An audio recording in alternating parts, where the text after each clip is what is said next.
dalam bumi kita, terdapat salah satu proses alami yang sangat penting bagi kehidupan makhluk. Proses ini adalah fotosintesis pada tumbuhan. Fotosintesis bermula dari bagian bawah tumbuhan, yaitu akar. Akar akan menyerap air yang berada di tanah melalui pembuluh kayu atau xilem, dan membawanya naik melewati batang dan kemudian menuju ke daun. Daun merupakan bagian yang penting bagi tumbuhan. Hasil fotosintesis yang berupa glukosa dan oksigen semua diproses di dalam daun. Bagian daun terdiri dari helai daun atau lamina yang berbentuk datar, dan tangkai daun atau petiolus yang menempel pada batang dan menopang helai daun.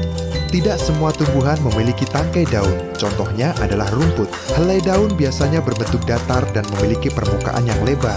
Ini berguna untuk menangkap cahaya matahari. Di dalam bagian daun terdapat beberapa lapisan, yaitu lapisan epidermis atas, jaringan mesofil, dan lapisan epidermis bawah. Lapisan epidermis atas memiliki fungsi melindungi bagian dalam dari daun.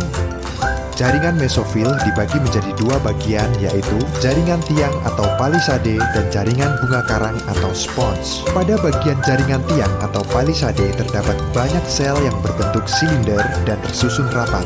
Di dalamnya terdapat banyak kloroplas, sedangkan pada jaringan bunga karang atau spons memiliki susunan sel yang lebih longgar. Di bagian ini juga terdapat berkas pembuluh angkut yang terdapat pada tulang daun, di mana fungsinya adalah sebagai alat transport dan juga penguat daun. Di dalam berkas pembuluh angkut terdapat xilem atau pembuluh kayu, berguna untuk membawa serapan air menuju daun, dan floem berguna untuk menyalurkan hasil fotosintesis dari daun ke bagian yang lain. Bagian paling bawah adalah bagian epidermis bawah. Di sini terdapat banyak lubang yang disebut dengan stomata. Masing-masing stomata dikelilingi oleh dua sel penjaga untuk mengatur terbuka dan tertutupnya stomata.